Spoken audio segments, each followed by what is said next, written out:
as a nation. Now, there will be discussions of things that may have happened in the past.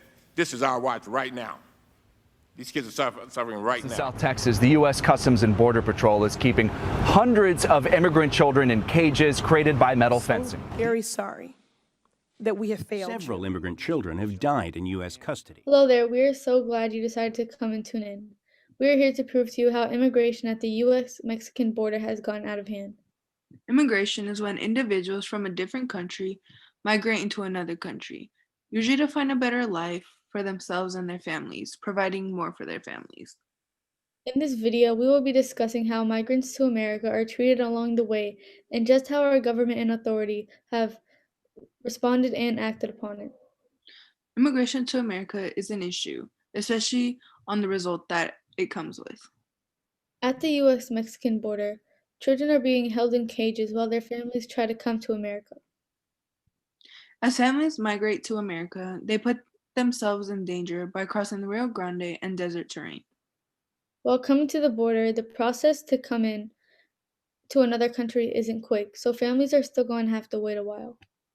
And as families go back and wait for processing, the areas they wait in are very dangerous, which is the reason children are kept at the border, hoping to keep their children safe. Children at the border are supposed to be something beneficial, but the way they're treated is used for government purposes. Children are locked in cages, given no hygiene, and treated inhumanely.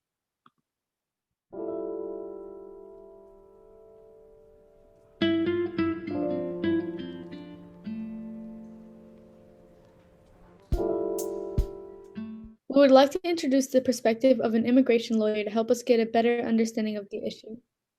Immigration lawyers serve as help for immigrants with their visa application, but more importantly, to represent those immigrants in court in order to beat their case. Immigration lawyers are also there to help immigrants with issues such as employment, family, and criminal matters. Although it is not required to have any sort of immigration lawyer in court, it is definitely helpful to have one. Surprisingly enough, many immigrants who are successful in the immigration process don't have a lawyer, but having a lawyer relieves some stress off one's back and also gives families the sense that they can rely on someone.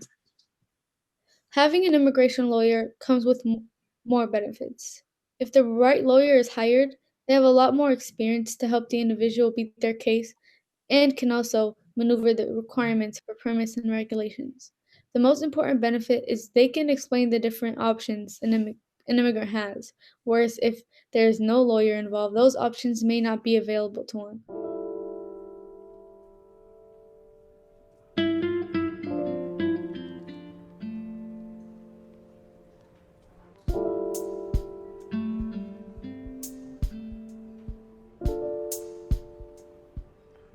Work is done with immigrants who are currently being held in immigration detention and are seeking asylum in the United States. Since I've arrived here, U.S. policy has consistently changed and affected what we do and how we do it.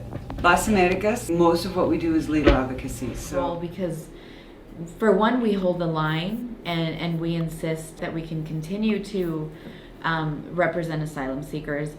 But at the same time, we've had to be a watchdog and look at violations and look at all of these awful, inhumane things that are happening here, and the fact that this administration keeps confounding the problems just makes our work feel... Being here in El Paso in the mix of everything makes me finish every day indignant. Indignant because I see people who are stuck in the streets of Juarez with no protection and nothing to eat give me 1 second. because of U.S. policy. I see people who are staying in a shelter where they're supposed to be safe in Juarez, attacked by a cartel and robbed of what little they have left because of U.S. policy. I see people who tell me that they were crowded in a detention center in the U.S., 70 people in a space built for 12, because of our policy. It's immoral, it's wrong, and we, as Christians and as people of this country, have an obligation to do everything we can to change that, or we're part of the problem.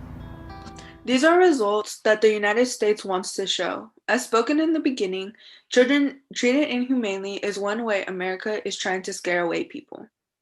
Lawyers on this topic also understand the will these families have to provide a better life for their families, and we need to take account how we are going to make it safer for families to do so.